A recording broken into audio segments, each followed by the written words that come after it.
10 times Naruto was willing to give up his life. Naruto was never afraid to put his life on the line for the sake of his friends and the shinobi world. Naruto Uzumaki saw a lot of death, loss, and destruction throughout his life. Despite the way the Konoha villagers treated him, he wanted nothing more than to stop the cycle of death for them and his shinobi teammates. So, he devoted his life to saving his friends and stopping this vicious cycle. Naruto did not start the series off as a powerful character, but by the end, he was undeniably the most powerful. This was all because Naruto would not give up, even if the situation called for his death. Every time, Naruto survived. Here are 10 of those times that Naruto put his life on the line. 10. He tried to protect Sasuke in the pilot arc. The first mission that Team 7 goes on brings them into the path of 2 rogue ninjas from the Hidden Mist Village. Haku and Zabuza were both on a power tier far above Naruto. Sasuke Uchiha and Sakura Haruno. Luckily, they had their sensei, Kakashi Hatake, to help them. Still, Kakashi was wrapped up in fighting Zabuza, and this left Naruto and Sasuke to fight Haku, who was still way more powerful than the two boys. When Sasuke went down, punctured by Haku's many senbon, Naruto tried to take Haku on himself. He was saved only by the power of the nine-tailed fox, and Haku saved Zabuza by jumping in front of Kakashi's attack. 9. Naruto chased Sasuke down and tried to stop him with his fists. Naruto did not want to leave Sasuke to the care of Orochimaru, a villain known for experimenting on children and who wanted Sasuke so he could take over his body. However, Sasuke was so wrapped up in gaining power that he did not listen to Naruto and left anyway. This led to their final confrontation and a huge fight. Sasuke had always been more skilled than Naruto. And he also had the power of the curse mark to close the gap between his skill and Naruto's fox chakra. He legitimately tried to kill Naruto, and Naruto knew just how far Sasuke was willing to go. 8. He took on Gaara, who was transformed into a giant sand demon. When Sasuke chased after Gaara, and Gaara began to transform into the demon, Shikaku, Naruto knew he had to do something. He was confident he could summon Gamabunta to help him, but at first, it did not work out. Eventually, he succeeded and was able to get Gamabunta on his side to help him fight Shikaku.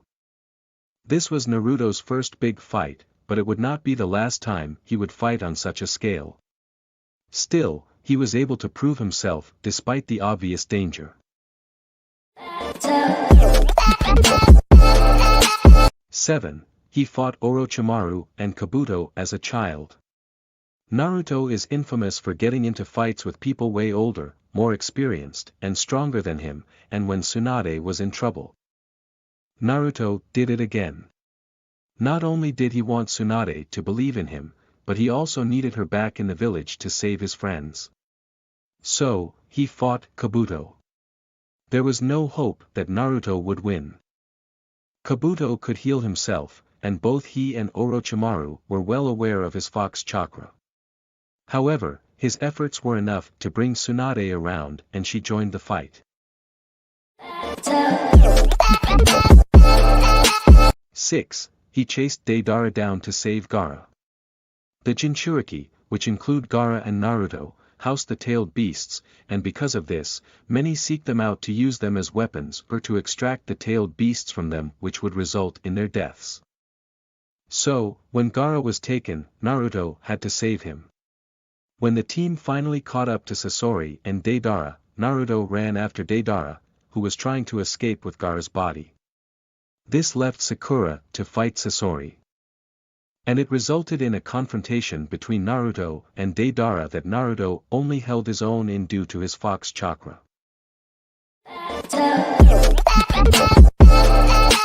5. He went to Orochimaru's hideout to find Sasuke despite only having a small team. Sasuke did not want to be saved from Orochimaru, and he made this clear to Naruto on multiple occasions. However, Naruto saw this for what it was, hubris. He never gave up on trying to save Sasuke, and he followed him as far as Orochimaru's hideout. This was life-threatening not only because Kabuto and Orochimaru resided there, but also because Sasuke wanted to kill Naruto, anyway. He was twisted by his quest for power, and killing Naruto was something he thought would eliminate any remaining weaknesses. 4. He went before Pain to try and change his mind. Naruto saved the entire Hidden Leaf village from Pain, and Pain had almost single-handedly destroyed the entire village. Even Kakashi, who was unable to keep up with Pain, was killed. Still, Naruto confronted Pain, sure that he could get through to the villain. He did just that, and Pain, who was Nagato, was convinced to revive many of the fallen villagers, including Kakashi. The village finally accepted Naruto for the hero he was. It was just a shame that it took so many near-death experiences for them to acknowledge Naruto. 3. He led the charge against Kaguya. Naruto continued to protect the village, his friends, and the entire shinobi world. That is why he fought Kaguya, an Otsutsuki of unparalleled power, when she was awoken. Luckily, this time he had his teammates at his side, and that includes Sasuke, who had finally made a truce with Naruto. Though the power gap between them and Kaguya was great, the advent of teamwork allowed them to achieve what should have been impossible. It was a long shot, and they almost died, but they succeeded. 2. He fought Sasuke again, trying to get him to return to the village.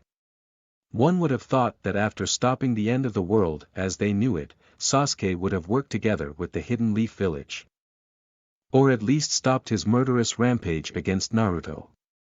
However, it took a final battle in the same place their original one had occurred to make Sasuke see the light. Both characters almost died during this fight, and they both lost an arm in the process.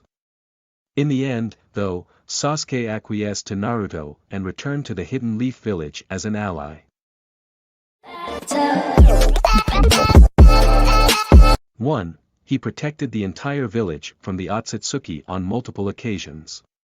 Fighting in the Fourth Ninja War, defeating Kaguya, and stopping Sasuke were not the last times Naruto saved the Hidden Leaf village and arguably the world. He continued his work as the Hidden Leaf village's Hokage once he reached adulthood. By the events of Boruto, Naruto was almost consistently fighting the Otsutsuki, beings of seemingly limitless power. He even lost Kurama doing this. However, he continues to put his life on the line for his village and his friends, even after taking a hit to his power levels.